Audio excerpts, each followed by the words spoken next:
दुनिया की सबसे पावरफुल तेल लॉबी ओपेक प्लस ने अचानक ऐसा फैसला ले लिया है जिससे पूरे ग्लोबल मार्केट में हलचल मच गई है।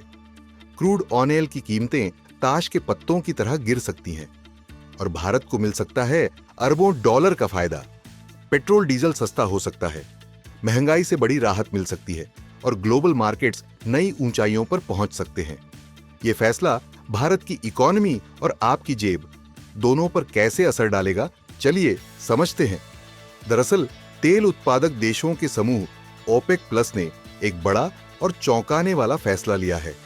ब्लूमबर्ग की रिपोर्ट के मुताबिक इस समूह के 8 प्रमुख सदस्य अगस्त महीने से कच्चे तेल का प्रोडक्शन हर दिन 5,48,000 बैरल बढ़ाने पर सहमत हो गए हैं। ये बढ़ोतरी मई, जून और जुलाई में घोषित 4,11,000 बैरल प्रतिदिन की तुलना में कहीं अधिक है, जो पहले ही तय प्रोडक्शन ग्रोथ से 3 गुना ज्यादा थी। ओपेक प्लस का यह कदम ग्लोबल डिमांड और सप्लाई के बीच संतुलन बनाने के मकसद से लिया गया है।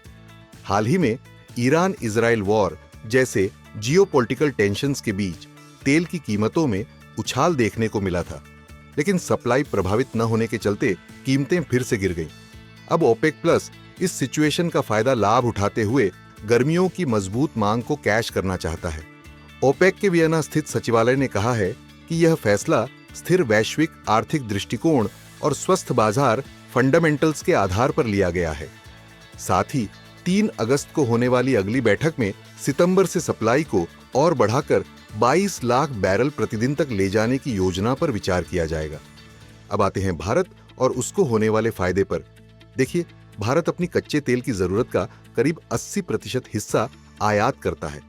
ऐसे में अगर अंतर्राष्ट्रीय बाजार में क्रूड ऑयल की कीमतें गिरती हैं, तो इसका सीधा फायदा भारत को मिलता है। न सिर्फ आम जनता को सस्ते पेट्रोल डीजल के रूप में, बल्कि सरकार को कम आयात बिल और कम सब्सिडी बोझ के रूप में भी।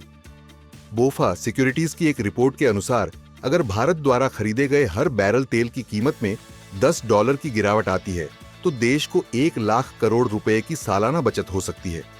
यह भारत के विदेशी मुद्रा भंडार को बढ़ाने, चालू खाते के घाटे को घटाने और आर्थिक स्थिरता को मजबूत करने में मदद करेगा। अब बात करते हैं भविष्य की। S&P ग्लोबल कमोडिटी इनसाइट्स के मुताबिक साल के अंत तक कच्चे तेल की कीमतें $60 प्रति बैरल से भी नीचे जा सकती हैं। उनका कहना है कि मार्केट में सप्लाई भरपूर है, लेकिन डिमांड कमजोर पड़ रही है। ऐसे में हम 2025 के अंत तक भी कीमतों में नरमी की उम्मीद करते हैं। फिलहाल ब्रेंट क्रूड की कीमत $60 प्रति बैरल के आसपास है, लेकिन अगर यह 60 से नीचे आती है तो भारत जैसे इंपोर्ट करने वाले देशों के लिए यह किसी वरदान से कम नहीं होगा। तो अब सवाल ये कि क्या पेट्रोल डीजल होगा सस्ता? हालांकि अंतर्राष्ट्रीय बाजार में कीमतें गिरने से तुरंत भारत में पेट्रोल डीजल सस्ता नहीं होता, क्योंकि इसमें केंद्र और राज्य सरकारों के टैक्स भी जुड़ते हैं। लेकिन अगर तेल कंपनियों की लागत घटती है तो वे खुदरा कीमतों में कटौती कर सकती हैं। साथ ही सरकारी राजस्व में सुधार और महंगाई पर नियंत्रण जैसे सेकेंडरी फायदे भी होंगे। सस्ते क्रूड से एक और फायदा होगा, महंगाई पर नियंत्रण। अगर महंगाई कम होती है तो आरबीआई ब्याज दरों में कटौती पर विचार कर सकता है, जिससे लोन सस्ते होंगे और कंज्यूमर डिमांड बढ़ेगी। इसका सीधा फायदा शेयर बाजार को मिलेगा। यानी एक तरह से ओपेक प्लस का यह फैसला भारतीय बाजार को नई ऊंचाइयों तक ले जा सकता है। तो कुल मिलाकर ओपेक प्लस का यह अचानक और आक्रामक उत्पादन बढ़ाने का फैसला भारत के लिए किफायती ईंधन, मजबूत अर्थव्यवस्था और स्थिर बाजार की दिशा में एक बड़ी राहत लेकर आ सकता है। अब सबकी निगाहें अगस्त की सप्लाई पर और सितंबर की अगली मीटिंग पर टिकी होंगी।